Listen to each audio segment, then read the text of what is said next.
I think that like them also adding in like the solo shuffle and like the solo queue stuff, because like to a certain degree, a lot of these games do have a solo queue system. Something like League of Legends, something, I mean, like obviously BRs are pretty much all solo queue, and even like Lost Ark is solo queue. Many games are, and so I'm really hoping that like with this new feature, they'll be able to actually make PvP more enjoyable for more people, because I think a lot of people just don't play the competitive PvP because they don't have like they don't have teammates. It's like such a huge barrier.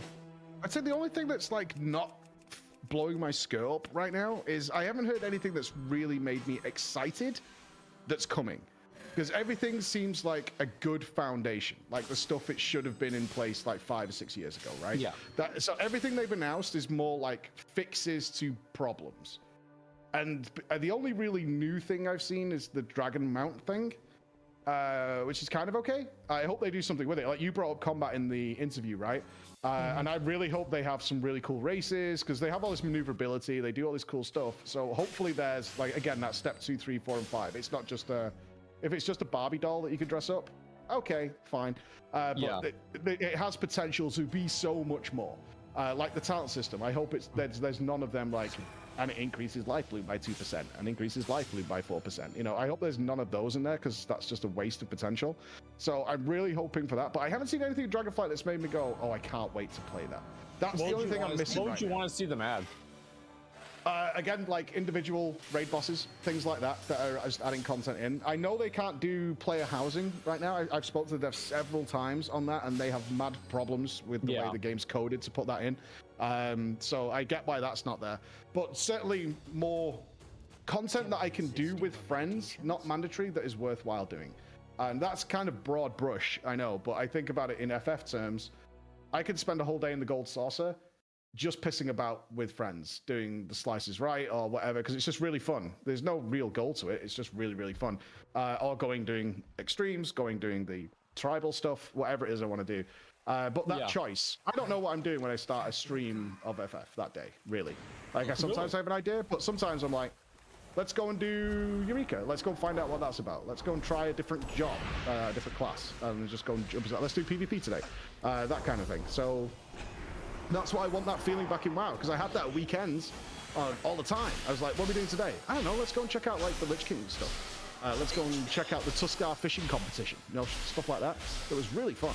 Yeah, different little events. Fair to WoW, though, I do want to say, because I had the same exact feeling with Final Fantasy, and in a lot of ways I still do, and I still do think that it does the world better than World of Warcraft does, right? Like a lot of the world of World of Warcraft is gone, but one of the weird phenomena that I think a lot of us had with Final Fantasy 14 was they did a very good job at making that content that was evergreen and you could come back to for the first time.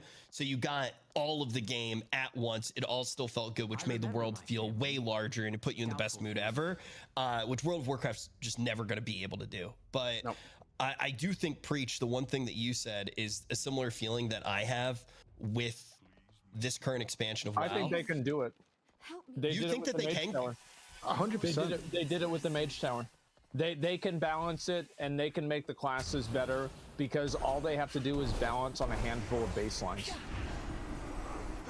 Are you saying classes in particular, or are you trying to say to build the whole world back up? To build the world back up to where you can go back and do something like BWL and have it still be relatively a challenge. Like, it's not going to be the same as it used to be, right? But that's the same as it's like you go and you do Titan Extreme. I can pretty much guarantee you Titan Extreme is harder than Ravana Extreme. You know, and I think it will probably be even harder in Stormblood as well. So I'm sure like the difficulty increases too. Yeah, it's definitely non-linear. Some bosses are hard, some are easy. But I agree they can do it. And I think the biggest thing I would like to see, I think something that would really excite me, is that I would almost wish they would dedicate a team to just constantly making the world living and breathing. And coming back to the sword and the joke, is that it blows my mind that they never set up a town there. They never, like, over time, that hasn't grown into a place. Because it absolutely would. And when they do big story stuff, they don't reflect that in the open world. and it really bothers me. Like in BFA, we had like the sinking of the ships and the Shara was out there, but you could still go on your island expeditions, no problem. You could still go on boats between both the landmasses, no problem. They should have had something in there where sometimes you can get attacked. Or something happens and you get attacked on the boats, or your ship gets sunk. They could have come in some new islands, which are actually you've got to fight. Instead, it's an island. Now you have a boat thing that's going on, because that's what's happening in the game. Because we seem to have this very separate thing where the story's happening and all this crazy shit's happening, and there's a giant monster attacking the main city, and then the cutscene ends and everybody's chilling. Everyone's fine. Yeah. Everyone's fine. Oh, a sword just landed in the middle of Silithus, this giant fucking sword. And nobody's been to investigate. Nobody. The goblins didn't go to try and get some of the material to build new things to sell to people. There wasn't an industry, tourism. Like, people didn't want to go and see this fucking thing. Well, they did, right? I mean, that was like the whole goblin thing for like, for BFA. It's just that, like, it's not really very well represented in the game. I think you go there, what's there, a little tent? And then people like Magnus up there, right? Yeah. Right now, there should be a city set up there. There should be a whole thriving town there. It had, at times, really, I think people are going to disagree with me on this, but at times, it had some incredible story, which is terrible storytelling. For me, all of the best story that I learned from WoW when I really got into the lore, it was all through novel. Like, I would watch novels, videos, that's how I would learn it. Sometimes maybe you would actually read a book. I read a Chronicle, for example, and that was how I got the story. I watched Pyromancer as well, and that was how I got the story. The game never gave it to me, and you basically got trained, even if you liked the lore at that time, to avoid it in the game and learn it from the content creators. That's where you got the lore, and it would make the game more enjoyable. It definitely would. But how do you change the storytelling in World of Warcraft? Like, would you want to see more of that new RPG blood element? You think it's new blood? And new blood, new characters that we can give a shit about and have time to develop, right? They need time, so they need to, I mean, I think the future of WoW story is with Anduin. He's young, that character's young, and there's a long way to go, and he's had some good elements so far. So you can move up with, I think you can move up with him and then bring in new blood. That guy cries more than a Final Fantasy 14 player. I don't know about Anduin. Anduin's got, I think that's, if I was to look at the roster of main characters, right? You've got AFK Gar, Sylvanas up and down, you know what I mean? You've just got these characters that have been around forever. They flip-flop, they ask for apexes, and then they disappear. I'm bored of them, honestly. I'm really bored of them. Like, I thought Bolvar was going to be cooler in Shadow. I mean, it might sound strange. I fucking really want to enjoy the WoW story. As I've shown with FF and the tons of other games that I play on my stream, I love game stories because you get to interact with them. You get to have so much fun. You get to make choices and do all that stuff. And the Covenants should have been like that. The Covenants should have been badass. They had so much good stuff they could have done. But they obviously locked it down and went a different way. And I'm really, if it's for the WoW story, it can't be like FF. That doesn't suit the player base of WoW, I don't think, for the most part. I think if you try and copy FF, you're going to fail, because that's now got like 12 years of build-up. You know, like DC versus Marvel in the movie world, where they try and smash the Avengers together in half an hour. Oh, yeah, That's what you're going to get. You know it, right? You're going to get like that cobbled together, fucking rehashed old jammed in to try and make you care, and you're not going to care. But for story stuff, choices. Especially with the dragon aspects coming into it. Yeah. Are we going to side with an aspect? What if I want to side with the blue dragonflight, and then later down the line, throughout the story, I mean, I'm just spitballing what I'd like to see, is like perhaps the bronze dragonflight asks for help, and you have a choice. Do you leave the blue to help the bronze? And that choice could have consequences. You did that, but the bronze dragonflight lost somebody who you cared in the story. Or, I think that kind of stuff is cool. It's just that, like, I don't want to have it tied to an ability, you know? Oh, that's what a cover should have been. Yeah, that's what it is. It's like that stuff is really fun, and I think people enjoy that. It's the same as like you could be like a Sylvanas loyalist in BFA. I thought that was cool because it's not like if you're a loyalist to Sylvanas, you do 5% more damage in a raid or something like that. It's just purely a narrative decision. It unlocks no power. I mean, we're not getting power, right? That's the point. We're not getting borrowed power this expansion. We're holding you into that. So now you can have fun. Because, like, that's what I'm saying. The Covenants, this is what we were saying at the start of the show, there's so many things like Covenants that should be fucking awesome, and they're not because they did the power shit. Like, the changing Covenants should have been a whole storyline. It should have been something players wanted to do, or sticking with your Covenant gave you something more, and have consequences for that player that don't affect anybody else. That's your story. That's your story to tell and your story to go through, and it would have been cool. I think so. Anyway. I do want to that's say, a huge thing. So I agree with both of you fully, and it's funny because you bring up the choices and how that could be really cool for the story preach, and Asmund, you bring up that power's been tied behind it even very recently, and I feel like the thing with choices existing in the story, they were always afraid to have the story really be its own thing, and I think the people who like the lore would love to see something where those choices might impact lore for you, and you might want to play multiple variations of the game, and that's it. And I think it's fine to have lore and these want to go through all of these different experiences, and then some people wouldn't want to at all. I also will say also, like, some of it was like locked behind really high-end content. For example, you kind of assume, I think, that if, like, you know, Naxxramas got cleared in Classic WoW, that you killed Kel'Thuzad. But, like, you don't even know that the phylactery wasn't destroyed for Kel'Thuzad that enabled him to come back in Wrath of the Lich King unless you literally cleared all of the raid content in all of Classic WoW. And there is a certain amount of coolness to that. Absolutely. Like, that's kind of a really cool idea that happens. And then the Atiesh quest line, things like this.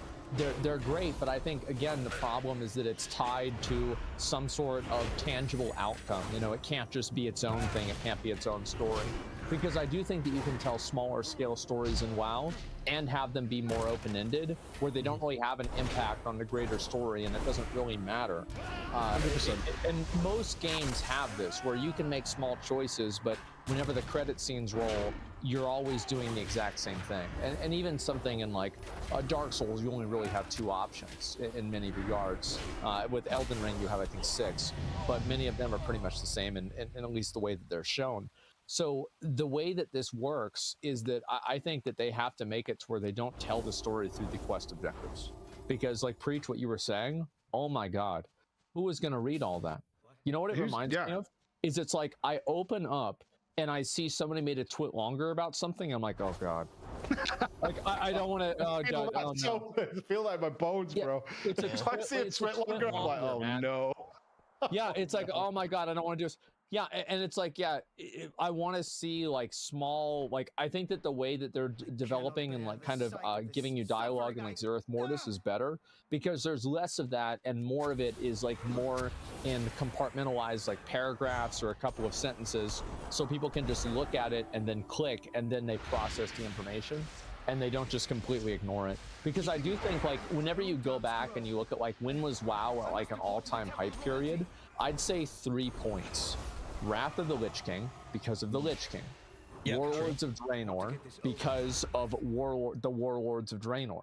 Like, marketing in general. Yeah, the marketing was fucking S tier. On top of that, the characters, people started to like Garrosh at that point. It was amazing. And then the next one was Legion. It's like, why is that? Because of Illidan. It's like, what do people remember from Legion? Probably fucking Illidan. Illidan was really, really cool. Sorry, I think that this is really important. Chat, he's not saying that WoD was, like, the best version of the game ever. He's talking about, like, the hype. So, like, the hype leading up to WoD was actually the biggest it's ever been. Like, it was insane, man. Like, everybody was excited about WoD. Like, pretty sure you remember too, right? I mean, it was crazy. Man. It was the most. It's a shame that the first week I logged out. I logged out when I watched Interstellar because it was broken. That was the only bummer. But yeah, the leading to it was amazing. I think we're all on the same line here. Is you need something tangible in the world, because as soon as I saw the Covenants, for an example, I always thought, like, what if I went Revendreth and then I decided to swap over to Kyrian, and therefore I got, like, a new title, like something edgy, probably because it's Vampires to the Light, like Daywalker or something. So you got this title, and now, like, they were untrustworthy and you had to go through something tangible. Like, you arrive at the Kyrian place and they're like, whoa, you're from there, and then when you go back to Revendreth, they're a bit suspicious. You know, like, tangible things that happen in game that aren't just paragraphs and paragraphs of text, but the NPCs respond to you differently, and they treat you differently because of you turned your back on them, and you get would definitely have a cool armor set that shows that you've walked that path. And I thought the same about the class halls. Like, it was such a shame to me during the burning of Teldrassil, where we had the class halls where all of the factions are together and the NPCs didn't give a shit. You had some of the most important lore characters in the fucking history of the game stood in the class halls, and Teldrassil's just burned down. They're not talking about it. the night elves aren't furious at the other characters and stuff? Why? Thank you. Like, they should be, right? Like, this is neutral ground. What a great place for visual storytelling would be to go back to your class hall and have the NPCs fighting and angry and segregating themselves in different parts because of what's just happened. You know, we don't trust them. And I was like, that's the storytelling I'd love to see. And that's meaningful choices. Yeah. Like, unironically, that's a meaningful choice that you're making along that way. I was glad to see, like, at the end of the Arbiter quest line, they had a few extra dialogue options between the different characters, right? So you had like Gen Greymane talking with Anduin, and then Warthamar talking with Gen Greymane, and then Bane and I think Thrall talking to each other. These are good things, and I want to see more of that, and also because it's voice acted. One of the big reasons why I think that content in other games is so much more easily digestible is that it's voice acted and it's easy to understand. You don't have to go out of your way to read something. Nobody wants to fucking read, man. Nobody wants to read at all. Let's be honest. Nerds, man. At this point, you know, you look at World of Warcraft, and even Toontalk's lore made more sense. Like it's not just Final Fantasy 14. I think we keep looking at Final Fantasy 14 as an MMO that delivers story in the right way. It's not the only game that's done it, and there are a lot of different ways to do it as well. I don't know, Asmon, if you ever played it, but like Star Wars, their MMO, it was that BioWare storytelling. What'd you say? Did you say it was so good? No, it's so good. I'm really good. I'm actually going to replay it off stream soon. It's same. I've been talking about playing it again recently. I would love to, if you want to do some of the raids and stuff together just for fun, I would love to do it. Like, I'm going to go back. I'm probably down, yeah. Yeah, hit me up. I'm trying every MMO I can right now because it's such an eye-opening experience. Like, I did Destiny 2 a couple of weeks back. It's really fucking fun. Like, their gear system is so cool. You get your favorite gun, and then you get a higher item level one. They're just like, oh, you don't like that one? Here, just have the item level on your favorite gun instead. Okay. Yeah, they do a lot of really cool stuff with gear. And one of the things that's funny when you look at WoW, I feel like it's a lot of the overworld loops that aren't good. So I've been playing a lot of games just like you preach and kind of looking at how they do gearing. I was even playing like Tiny Tina's Wonderland. Just for research, right? For research. Yeah, I remember. Just for research, off stream for 3 days straight, ignoring absolutely everything. But just like looking at, you know, how all of these different games are pulling together loot, and even something like Lost Ark can be really informative because when you head into a new expansion, the overworld does not feel impactful in WoW, and there needs to be a little bit more synergy between that and what's going on with your endgame progression. I think so much. The world should always reflect what's happening in the story because it creates it's that tangible storytelling. Even if you're not into the story, you're still seeing the effects of the story, right? So you might ask that question like, oh, this what's going on? It's like, oh yeah, Rashara is back, right? And the seas are dangerous now. It's like, oh, okay, cool. But there's something that's happening that's showing you what's going on. If you're like, if this is your storytelling, right? If this is you doing the fucking MMO story, then you still get something out of it regardless. Like the world develops. And does something with it. That's really fucking good. So I think that works because the FF story, yeah, it got me, but many of my friends tried FF and they were like, boost. I ain't into this, you know? Like, I know when I talked to a lot of the Echo dudes who tried FF, they did the raid, they were like, I boosted. I have no idea. Alpha who? I don't know. Whatever. You know what I mean? Like, I don't care. I don't give a shit. And that's fine. That's totally fine. Like, I don't have an issue with it at all. If the story doesn't grab you if you start that game, you roll in a caravan and a fucking Moogle pops out, and you're like, yeah, not for me. Then yeah, what's this weeb shit? That's exactly what they were worried about. Yep, exactly. I know exactly what you mean. Yeah, for me, exactly. like, I actually, what was weird for me, like, getting into Final Fantasy is it had, like, this, like, weird familiarity that I didn't really even experience. It was, like, almost like I had played Final Fantasy in another lifetime, and I just didn't know it, or in, like, an alternate universe, until I went downstairs and I saw that, like, Secret of Mana and a lot of my old games were actually made by the same people that made Final Fantasy, and it's like, wait a minute. This is like 20 years later, and I actually do remember, like, yeah, this is kind of similar to this. It was so weird, man. Yeah, it's crazy. Cool. You take all those experiences and you're not even thinking about it, and you kind of rejoin them in your head, and you experience it in a new way. I think it is really, there's this coziness to the game because of it that you don't know that you're gonna have until you start playing. I felt the same. They're still awesome, by the way. I'm streaming FF6 right now, which is like 99. It's fucking awesome. It's such a good game, and because it's pixel art, it still holds up. I mean, it's such a good experience, because I just wanted to know where all these references were from, because every time you guys will know, like, oh, you've got, that's from 7, that's from 4, that's like how from 10. Matoya was from the original Final Fantasy. Yeah, exactly. So I thought, fuck it, let's play them. So I played 4 last week. That was amazing, because I mean, I can't spoil it right now, but there's a certain thing in Endwalker which is actually borrowed entirely from 4, and the new Endwalker MSQ is based on 4. So I was like, oh, cool, we'll get some context for that. And I had so much fun. I went straight into 6, having a blast with it. And I want that for Warcraft as well. Yeah, so I started it at like right before the expansion came out, because there were like 2 days where you really couldn't play Final Fantasy. So I was like, oh, okay, I'll just play 4 now. And didn't really get a chance. I just picked it back up again.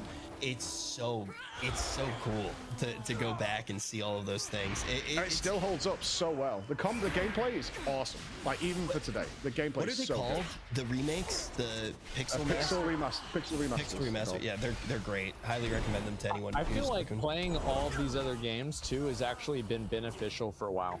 Like, because I've never been happier. Yeah, people have come, and it's like, it's two things, right?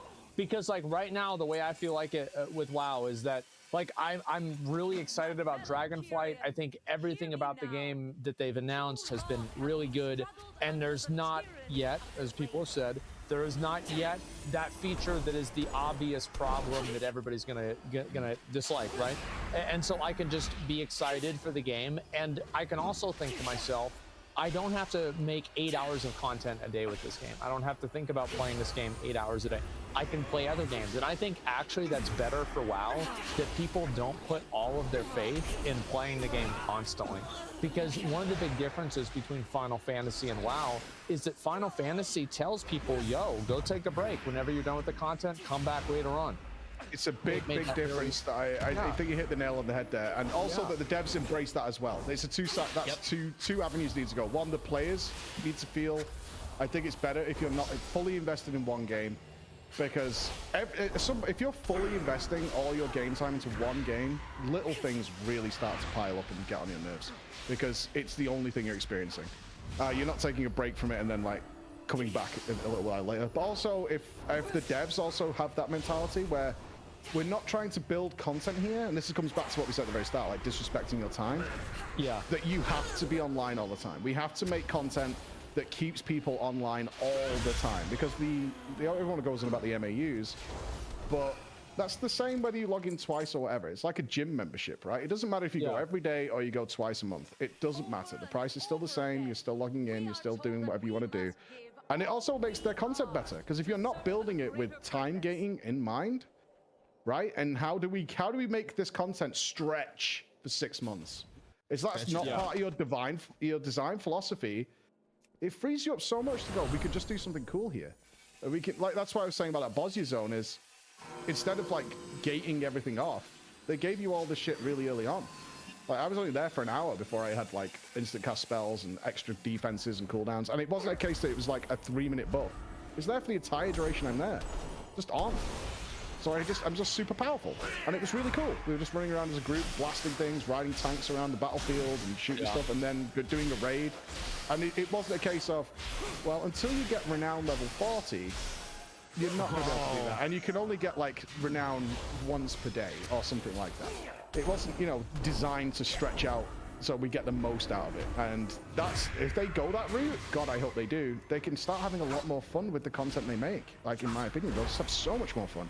You know what was the worst experience that I've had recently in gaming? And I think that I should say it now, but with Lost Ark, I actually had, I really love Lost Ark, and I'm gonna play it tonight. Great game, but I had this moment that I think I was able to conceptualize it in a way that I wouldn't look at most games, but I started to straight up think with Lost Ark when I didn't play. because I got so used to that with Final Fantasy 14, where I was like, I'm gonna play when I want to, I'm gonna give it a rest, and then I'm gonna come back and I'll play it and everything will be the same. With Lost Ark, I started thinking to myself, because I am such a whale, I started thinking, how much money am I losing? It's like, okay, if I want to hang out with this person right now, I just lost 20 bucks. If I do this, like I lose this. And I started thinking about how much value I was losing on my dailies, how much value I was losing on my weeklies. And I was straight up mathing it out, and I turned it into a job. And with Lost Ark, that is really palpable. It's right in front of you because of how the economy of the game works. With some of these other games like World of Warcraft, it's not as apparent, but it is what's happening over time when you feel locked in and you feel like it is a job and you feel yourself getting behind. Part of that psychological break, though, has to come from yourself, right? I'm not talking about the psychological break that I had when I was got fired the third time.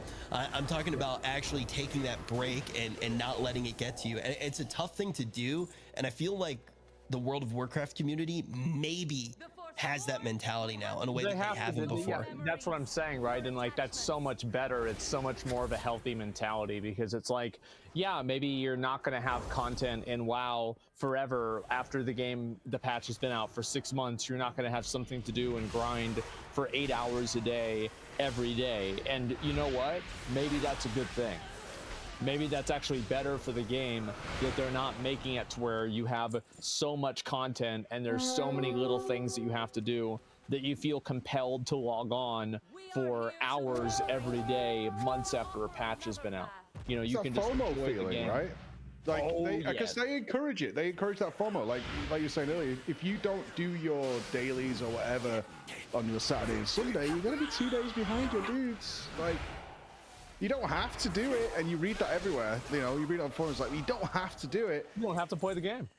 Yeah, but you're gonna be 2 days behind on getting your legendary. You know, you're gonna be. I mean, this happened at the race to world first, right? They kind of assumed the race would not last 3 weeks, right? Because it went absurd. And some players didn't farm their legendaries because, like, they didn't have to, right? But then it was like, you should have done, though. Now it's a big thing. It's like, oh my god, really? We should have been doing, like, more dailies on top of everything else we were doing. It was just, it's crappy shit like that. It comes back and it does have a tangible effect, and you just think, my friends have the legendaries. They put in their time. I don't have mine. I'm letting the team down.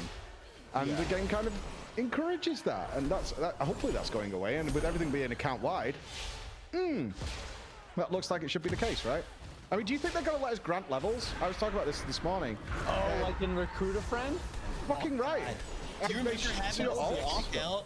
I literally made that second account, and you get on and you just start granting the levels. That was one of the most satisfying feelings I've ever had in a video game. You felt like you were getting away with a murder, man. I hope so, because they're saying the only thing you should care about with alts is gearing, and I'm hoping they're going to let you grant levels to your alts.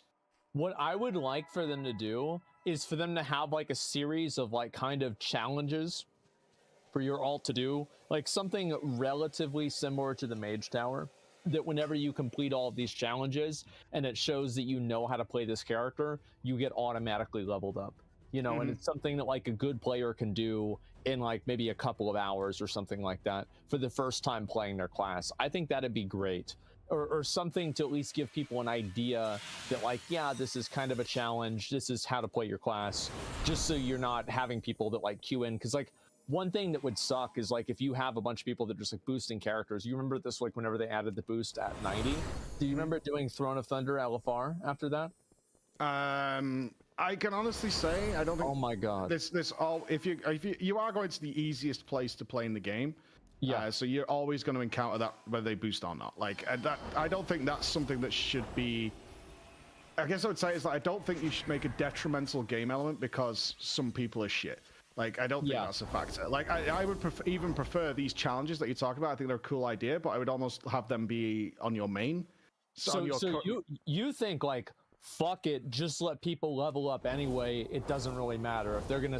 I don't give a fuck what anybody. This has been my stance. I don't give a fuck what Tommy is wearing or what level he is or if he's good or bad. I don't care. If I want good gameplay, I'm gonna play with my friends. If that's what I'm looking for. What I'm not gonna do is say I'm looking for a really good gaming experience in LFR, which is designed for the worst player to have a good time in.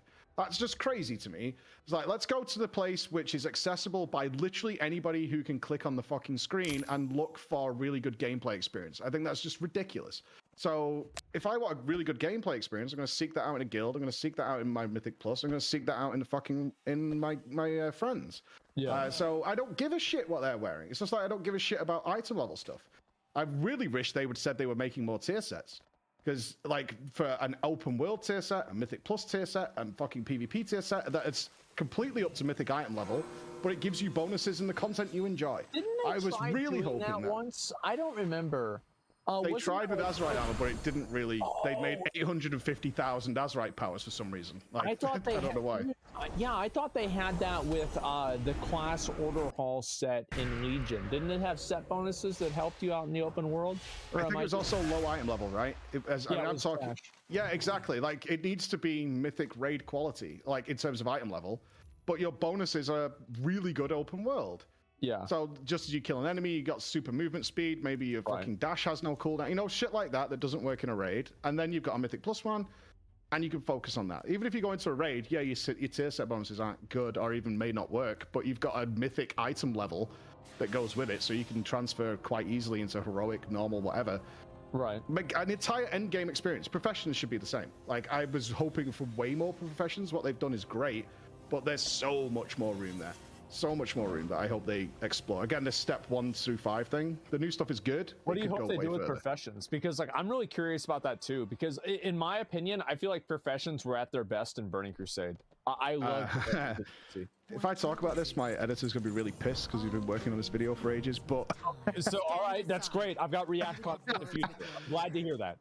Yeah, I couldn't even talk about it here. It'd be like an hour long. Like the idea we have for it is that I would love to see. I mean, we kind of talked about it in the last video I did, where I was like, this expansion shaping up to be really good. And I also wrote about this when I was supposed to go to Blizzard but got banned for being a naughty boy. Is the way that we could do something with professions, which is using mechanics that are already in the game and would be, in my opinion, fucking awesome. At least, you know, something worth talking about. But obviously I didn't get to go to see Blizzard because I'm a dick. I would know you. I remember that. That was a pretty. I think you remember that. But Rich got fired. Think about that instead. Yeah, but I didn't get banned, which is worse. I could still play the game. They actually let me. You think being banned for 30 days is worse than being fired? Where's your priorities, son? Yeah, I mean, look, also, I will say, being fired as much as I've been fired, it starts to lose its luster. Yeah, it doesn't feel the same. This point. Old news, baby. Yeah, it's like, you start to not appreciate it anymore. It's just like drinking water. It's just a routine. Yeah. That's fair. But yeah, professions, in a general summary, I would really like to see profession sanctums in the cities that are a separate guild that go alongside your guild. The basis for a lot of the ideas is like, if you watch really high fantasy stuff, like you can look at Game of Thrones because most people have watched it. Yeah, there are heroes who swing the swords and shit, but you've also got your Samwell Tarleys and things like that that are super important to the overall arc of the story, but they're not the combat guys. And I know from Classic, there's a shitload of people who could not give a crap in World of Warcraft about their passes, about a damage meter, but they want to play and they want to be involved, and they're really good people that I would love to play the game with. So why don't we go down that route with professions where we could literally, if you had the Herbalist Sanctum, for example, they can choose what to grow in there. So they have their own giant conservatory. They have a structure within there, like a guild and all this kind of stuff. But then they have extra content that's just for them out in the open world.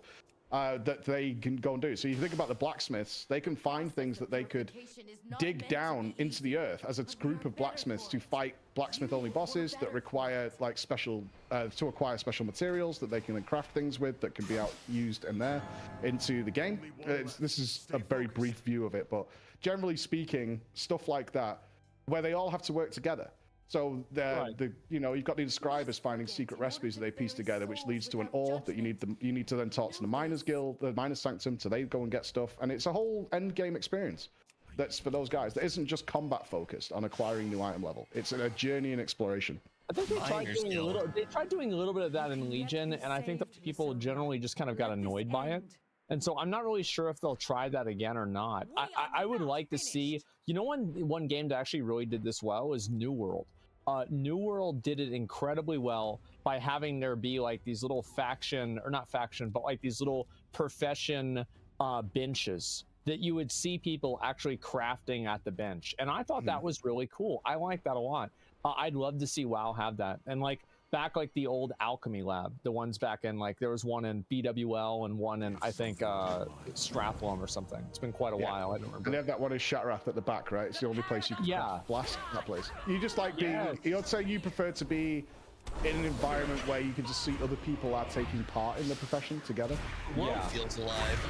I think the thing that's cool too, when you start talking about stuff like this, Preach, they're obviously very big ideas that some of the core systems of the game need to be hammered out before you can start working on them. But when we don't see all this flashy new candy that's getting thrown in front of you with an expansion, you start to think to yourself, okay, are they going to start working on that foundation? And instead of scrapping everything, starting over and trying to build a brand new castle, they're going to start to put some of the works on it. And I think systems like this could happen if they continue to go down that route. The question is whether or not that's actually what we're going to see. Well, I think so.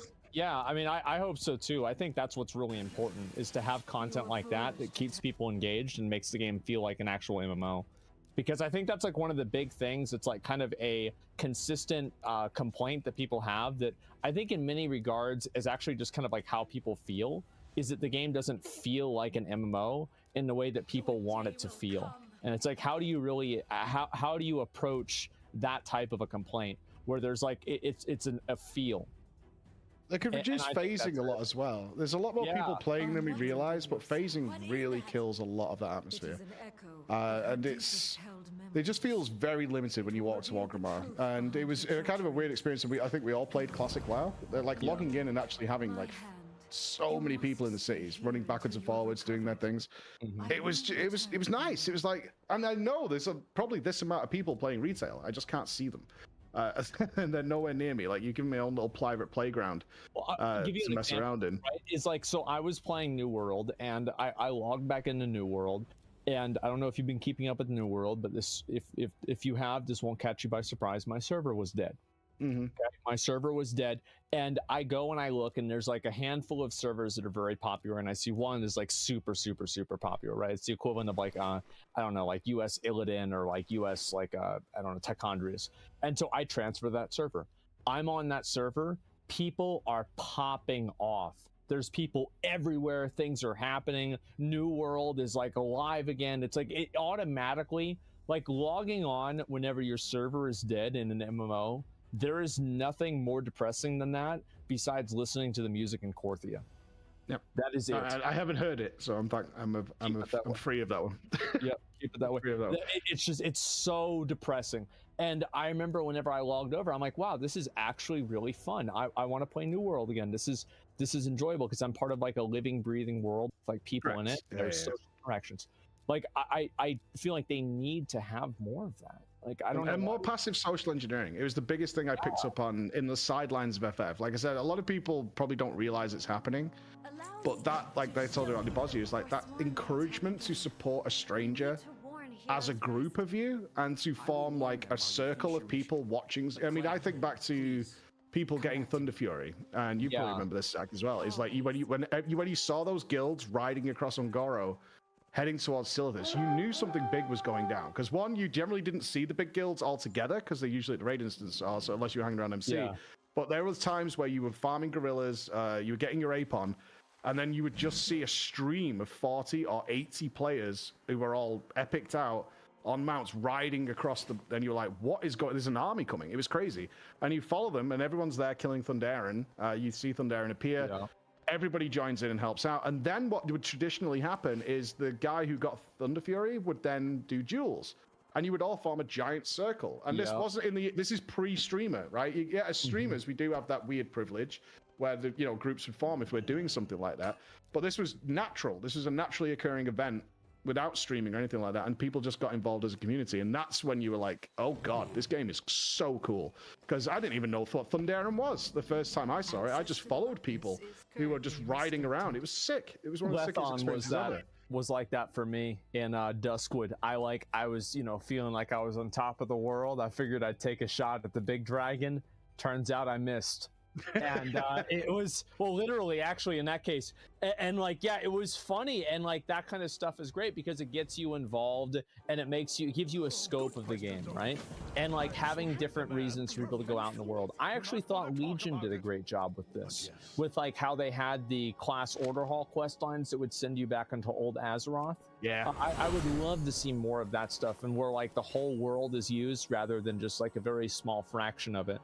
And I think that was actually one of the biggest successes of Legion that I think a lot of people might not really notice as much. I think the best stuff they make is when you don't notice it's happening. Like, unless you're casting a really discerning eye at, okay, what, you know, you're looking at the game more like the Matrix. It's like, what is actually happening here mechanically? And trying to figure that stuff out. If you're just playing, it's just happening, and it's like, so fun. Like Dragon Wrath. I remember whenever the first guy in my guild got Dragon Wrath, holy shit, that was a big deal. So our whole guild was like, once we knew that guy was, that day it's happened, we all just stopped raiding. You know, nobody cared about the fact that we're on a limited time, we got to finish the raid. It was like, let's go and sort this out, let's go and see it. Heal me with it so I can see the bubble. You know, like that kind of thing. That's the community aspect of it that's missing right now, and it can be passively done.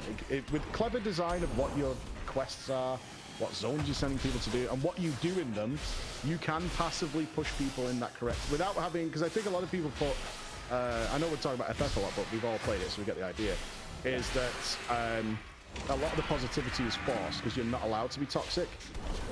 That exists, but that's not really the point. The point is they make it so it's fine.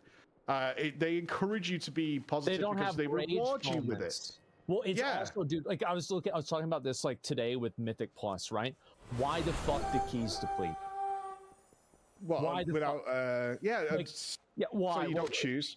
Yeah, it's like, so who gives a shit? Like, it's like time. Like, you should get something out of it. Like, what the? I don't get it. You still did the thing, and like now, like everybody's mad and they're frustrated. Like, you have like things like, I feel like a game developer, like, yeah, obviously you're gonna have people like me who are gonna mauled out at anything. I'm just gonna get mad about, like, if you put something in the game and there's a lose condition, that lose condition will make me mad.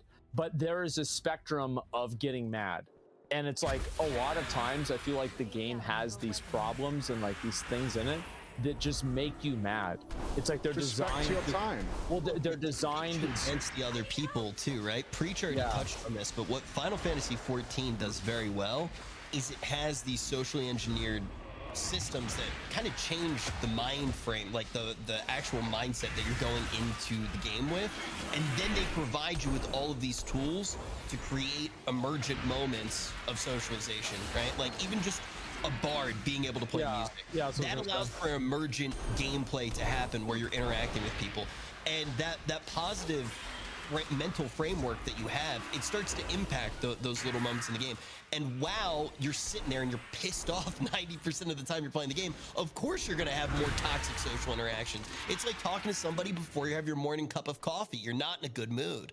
There's nothing worse than having your key depleted and lowered, and there's nothing you could do about it. You didn't fuck up. You didn't do anything. You still invested your time. Yeah, and it takes it away from you. Or he leaves the group, or he disconnects, right? Like, let's assume like no ill intent, or like one interrupt gets missed and like it's a wipe in the key, or you know, a mistake happens, it's a wipe. Like, it's just, there are so many moments that just create frustrating outcomes that I think don't really need to happen. Like, this doesn't, like, who's the beneficiary here? Why is this who's like, like who wins here? Like, what's the upside to this? Right. And it's like, I think that's one thing. It's like rethinking a lot of the philosophies around like the reward structures and also the punishment structures in the game. And I think a lot of people saw that, especially with like Final Fantasy and the raids. Like, holy shit, if you're raiding in Final Fantasy, you know what you have to do? You just go to the raid, it teleports you in front of the boss like 9 times out of 10, and you just do the boss. There's not like a run back. You don't have to repair your gear constantly. This is what they changed. That's what you can see, because the initial, this is what I was saying earlier, is like I'm working through them chronologically, because you can see that in the early days they had the trash runs, you know, they kept that for a little bit, and then over time they're like, people just don't like this, so let's just not have this, and nobody was angry about it. Let's just put you in front of the boss. Let's have a cool cutscene. You can skip it if you want to, and off we go. And you're there. That's it. It's done. And you know that's the kind of thing that you're looking at that reduces the stress and anxiety of people going into it. So simple. Like they're not, you know, pissing about in trash. No one's AFKing trash. Right? How many times have you seen that dude who can't be fucking bothered playing? Like as soon as he goes imagine who that would be. I mean, not pointing any fingers at anybody, but that's the same thing. It's like you're creating this environment for toxicity. He's a real asshole. He's watching YouTube while everyone else is doing the fucking trash. Summon me, please. Get me here. Yeah. No effort whatsoever. Thinks everything should just be handed to him. No, I know. It just pisses everybody off. You get Reddit threads about it. Everybody's getting pissed off. YouTube comments. Oh, look how bad it's got. Have you seen those punishments people think for people leaving M+? Because I don't also blame people for leaving dog shit M+ groups. I'm not going to blame people for that. I will say, assuming it's that. I will say I have never left a Mythic Plus group ever. Ever. I have never left one unless we considered it was over and we just decided, listen guys, let's be honest here. Let's come to Jesus. It's not going to happen. And that was it. But like before then, you know, like besides that, I've never left one of these groups before. And so like, I'm not even one of these people, but it's just, yeah, they're like, okay, well, we want you banned for like a week or something like that. You know, you should lose your fingers. You should not be allowed to play WoW for 4 days. Yeah, people are getting really very malicious with it. Yeah. And it's like I'm the same as you. I've never been in a group that has like universally agreed to finish early, like let's just call it. Which again shouldn't need to happen. Like you said, if we didn't have the deplete option, it probably wouldn't matter unless the group is physically incapable of coordinating enough to get past the trash pack, right? This dungeon was way too high. We went further than we should have, and we're screwed up. Like, that's never happened. But if you could just still finish and you're 2 minutes behind the timer, or even 5 or 10 minutes, you still get your rewards because you still finish. Your key doesn't go up. Fine. That's not a big deal. But it also doesn't then... It doesn't fail you and then take your key lower. Like, why? It's like insult to injury. There's so many things in the game I feel like fall under the category of insult to injury. You're punishing the one guy who brought the key. Yeah. He's the only one who's getting punished there. Oh, you decided to put your key up for the group? You dumb fuck. Now look what happened. Now you've got 14 keys instead of your 15.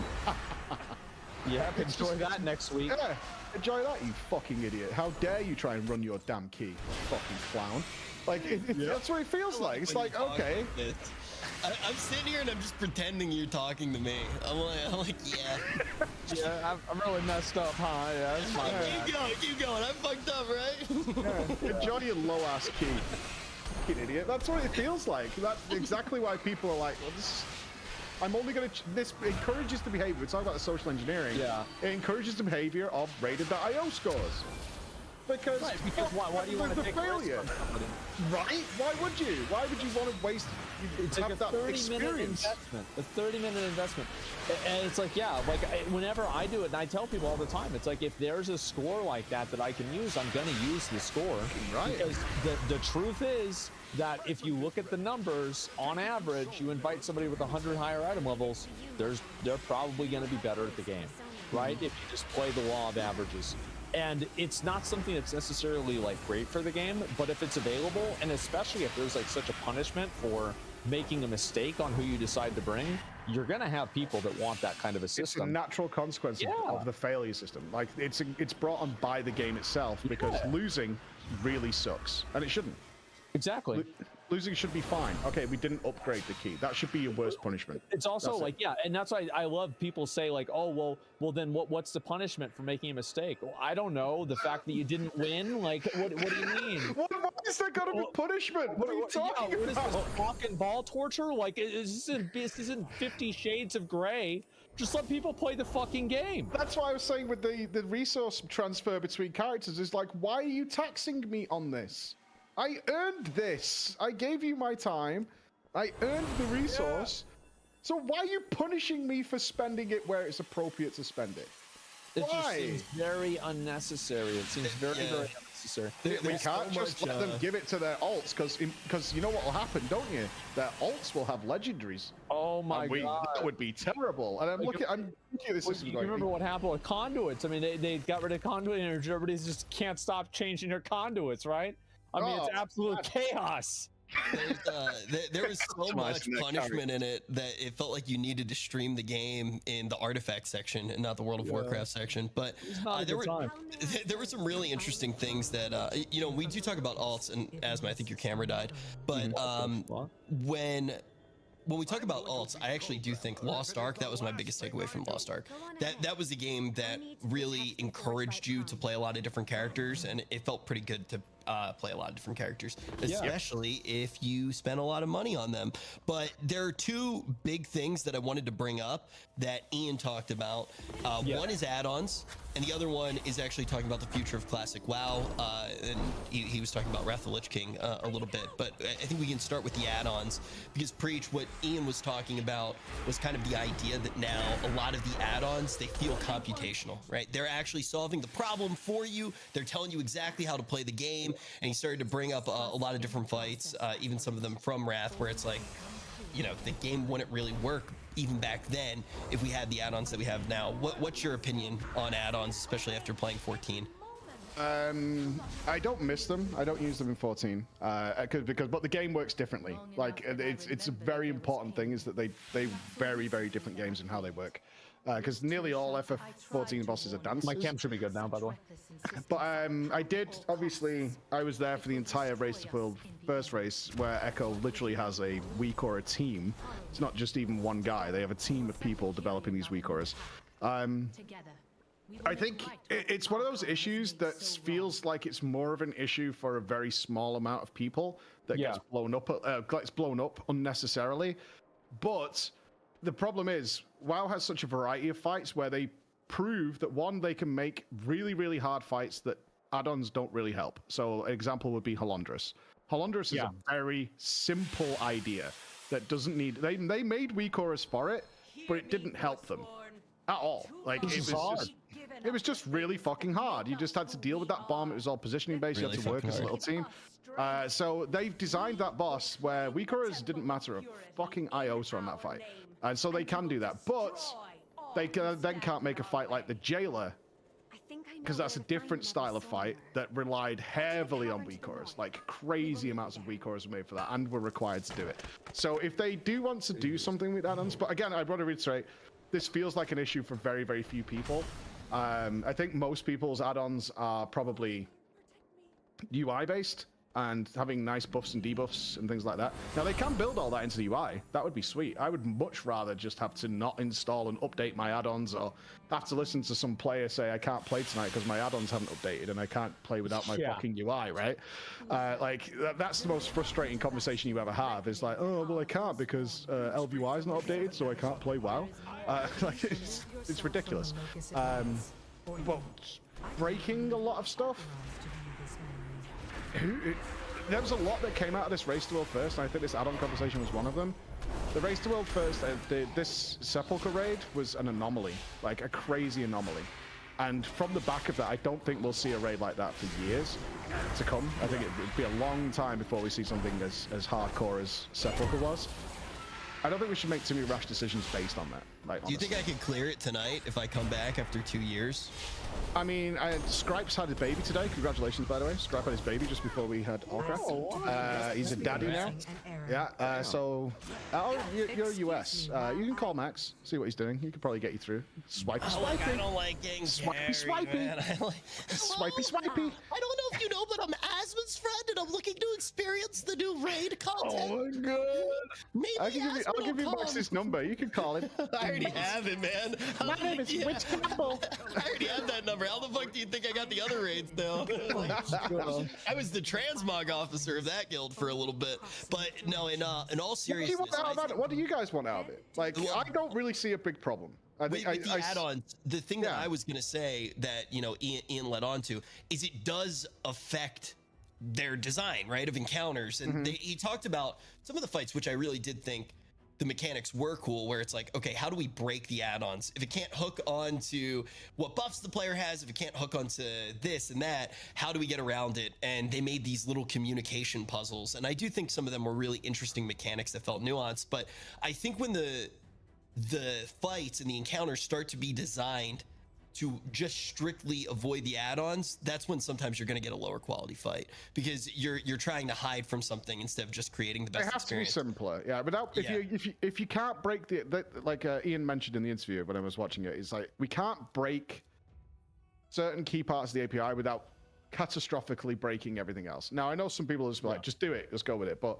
you're probably dealing with breaking some innocuous add-on that's just a nice quality of life for you, like it tracks rebirth or something, which no longer works. And it's just annoying and frustrating. Or your slice and dice buff, and they don't have a good solution for that in-game. Because WoW has been ingrained with customized UIs since day one, right? I was doing it in vanilla. I've done it every day since. I love and they can make it better, and I hope they do. I don't think they want all their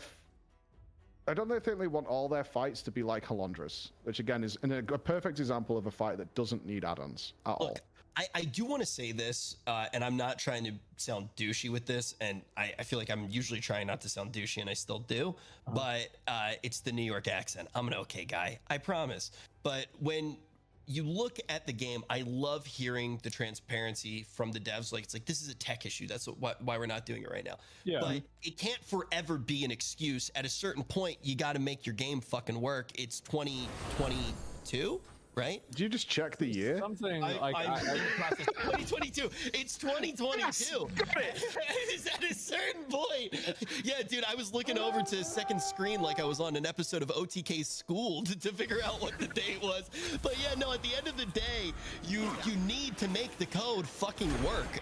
You do need to find a way to do it. And I am sympathetic to the fact that the game was made a very long time ago. It's sitting on top of a pile of spaghetti. Yeah, I hope that they find a way to fix that. Yeah, I think that if that's the problem, like, oh, the tech is fucked up, like it's an old engine, it's hard for us to get it to work. It's the same thing, ironically, it's the same thing with Final Fantasy. Like they say, like, oh, why can't we have the wardrobe like we have in WoW? I think anybody could say that the WoW wardrobe is just better than Final Fantasy. It's the pinnacle. I've never seen a better one than WoW's. Like, I know we talk. Yeah, we talk mad shit about how good FF14 is, but let's not pretend it does not have its issues, because it really does. And wouldn't it be great if we had that in Final Fantasy 2?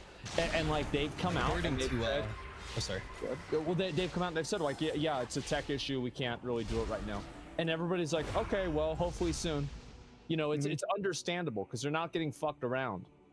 Yeah, it's one of those things that you don't realize how big a deal it is until they explain it to you, because I don't know shit about game development and code. I don't know a fucking thing. So like, again, at the Race to Will First, all I wanted was instant replays of things that had happened that I'd caught maybe 30 seconds ago while they're regrouping and getting ready to do splits or wipes or whatever, that I should have the replay of that. But then the production guys are like, we thought we'd nailed it, but let me just be clear. To make this happen, we have to rebuild everything from the ground up. And I'm like, really? Because it sounds really easy. Yeah. And they're like, yeah, I know it does. It's not.